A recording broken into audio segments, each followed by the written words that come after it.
ধর্মযুদ্ধ শুরু হয়েছে, কারণ বাবরি আবেগে এবার শান পড়ল। আজ থেকে বেলডাঙ্গায় বাবরি মসজিদ নির্মাণ কাজ শুরু করলেন হুমায়ুন কবির। প্রথমেই 1200 কণ্ঠে কোরআন পাঠ। 2 বছরের মধ্যে বাবরি মসজিদের নির্মাণ শেষ হবে। আর এরপরই দলীয় কর্মীর ছেলেকে গ্রেফতারের প্রতিবাদে থানা ঘেরাওয়ের হুঁশিয়ারিও দিয়েছেন হুমায়ুন কবির।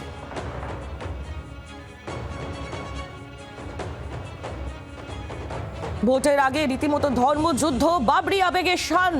আজ থেকে বেলডাঙ্গায় বাবরি মসজিদ নির্মাণ কাজ শুরু করলেন হুমায়ুন কবির। এর আগে আমরা দেখেছি 5 লক্ষ কণ্ঠে গীতা পাঠ, আর এবার 1200 কণ্ঠে কোরআন পাঠ। 2 বছরের মধ্যেই বাবরি মসজিদ নির্মাণ কাজ শেষ হবে, এমনটাই জানিয়েছেন হুমায়ুন কবির। সেই মতো এখন প্রস্তুতি এই মুহূর্তে চলছে একেবারে তুঙ্গে। বাবরি মসজিদ নিয়ে রাজ্য রাজনীতি ক্রমশ উত্তপ্ত হচ্ছে। আজ থেকে বেলডাঙ্গায় বাবরি মসজিদ নির্মাণ কাজ শুরু করবেন হুমায়ুন কবির।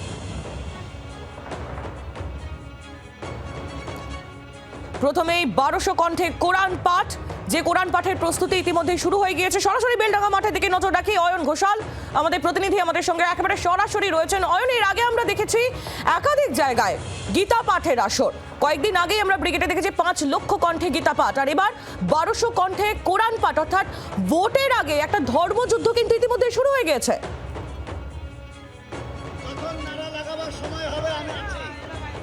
একেবারে হুমায়ুন কবির তো নিজেই এখানে মঞ্চ থেকে বলছেন যে হুমায়ুন কবিরের ওপর নানা রকমের আক্রমণ হয়েছে, চক্রান্ত হয়েছে পরিকল্পিতভাবে। তার আজকের 11ই ফেব্রুয়ারি এই যে বাবরি মসজিদ, তার যে নির্মাণ কাজ শুরু হওয়ার অনুষ্ঠান, এটাকে বানচাল করার চক্রান্ত হয়েছে। হুমায়ুন কবির, তার কন্যা, তার জামাতা এবং তার কন্যার শ্বশুর মশাই, এদের প্রত্যেককে ইতিমধ্যেই নার্কোটিক কন্ট্রোল অ্যাক্টে তারা, আমরা জানি যে একাধিক তাদের যে সম্পত্তি, এই সম্পত্তি ক্রোক করা হয়েছে, ফ্রিজ করা হয়েছে। তা সত্ত্বেও হুমায়ুন কবির, যিনি এই মুহূর্তে কার্যত এই যে মঞ্চ, এই মঞ্চে বসে রয়েছেন, তার বক্তব্য যে তিনি তার যে কাজ, সেই কাজ একেবারে ডেডলাইন ধরে করছেন। তিনি একেবারে ডেডলাইন ধরে ধরে তার কাজ করছেন এবং তিনি যা যা বলেছিলেন তাই করছেন। অর্থাৎ তিনি আজ 11 তারিখ এখানে বাবরি মসজিদের নির্মাণ কাজ শুরু করছেন। আগামীকাল 12 তারিখ তিনি বাবরি যাত্রা করবেন পলাশী, সেখান থেকে যাত্রা শুরু হবে। 13 তারিখ সেই যাত্রা উত্তর দিনাজপুরের ইটাহারে শেষ হবে এবং 14 তারিখ তার মেয়ে, জামাই সহ পরিবারের ওপর পুলিশের যে চক্রান্ত, তার প্রতিবাদে তিনি মুর্শিদাবাদে বহরমপুর শহরে টেক্সটাইল মোড় থেকে মুর্শিদাবাদের পুলিশ সুপারের অফিসে গিয়ে সেই অফিসটা সারা দিনের জন্য ঘেরাও করে রাখবেন। অর্থাৎ একদিকে হুমায়ুন কবির, তার উপর যেমন চাপ আসছে, তেমনি সেই চাপের মোকাবিলায় বা প্রত্যুত্তরে হুমায়ুন কবিরও কিন্তু নিজের যে একরোখা মনোভাব, সেই মনোভাব বজায় রেখেছেন। একেবারেই অয়ন, তোমার মাধ্যমে সেই ছবি আমরা দেখতে পাচ্ছি। একদিকে হুমায়ুন কবির, তিনি বেলডাঙ্গায় বাবরি মসজিদের নির্মাণ কাজ আজ থেকে শুরু করলেন। 1200 কণ্ঠে কোরআন পাঠের প্রস্তুতি সেখানে চলছে। আর অন্যদিকে তিনি তার দলীয় যে কার্যকলাপ, সেগুলো চালিয়ে যাওয়ার একেবারে কড়া হুঁশিয়ারি।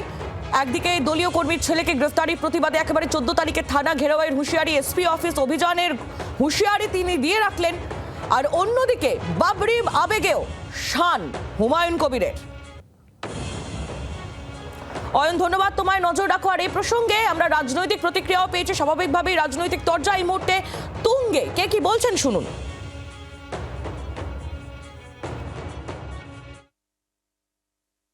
বাবরি মসজিদ বলে আর ভারতবর্ষে কোথাও ভোট করা যাবে না, পশ্চিমবাংলায় তো হবেই না।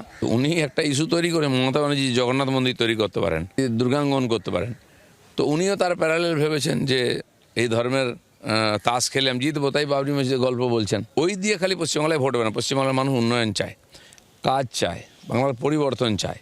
যে দিতে পারবে তার দিকে লোক যাবে, সেটা একমাত্র বিজেপি বিকল্প। হুমায়ুন কবির বলছেন, ভালো কথা, ওনার যদি সেই সোর্স থাকে, যোগাযোগ থাকে, জেলায় জেলায় ক্যান্ডিডেট দিন, বা বাকি যে সংস্থাগুলো আছে আরও কিছু পার্টি মনে কিছু জোট করবে, এবার জোট তো করে দেখান।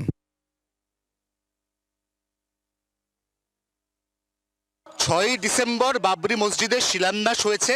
তারপর থেকে এই স্থানীয় যুবক বা বলা ভালো কিশোর নূর ইসলাম, সে এখানে বিভিন্ন জিনিসপত্রের দোকান দিয়েছে, যার মধ্যে অবশ্যই রয়েছে নানা রকমের ফেস টুপি এবং বাবরি মসজিদের টি শার্ট।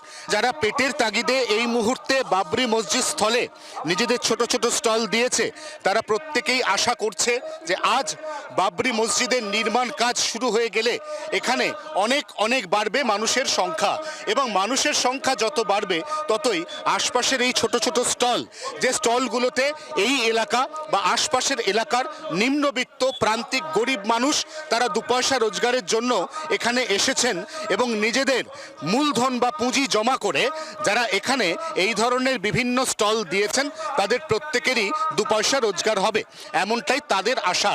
24 ঘন্টার জন্য ক্যামেরায় জয়ন্তর সঙ্গে অয়ন, বেলডাঙ্গা, মুর্শিদাবাদ। বাংলার আওয়াজ, বাঙালির আবেগ, জি 24 ঘন্টা।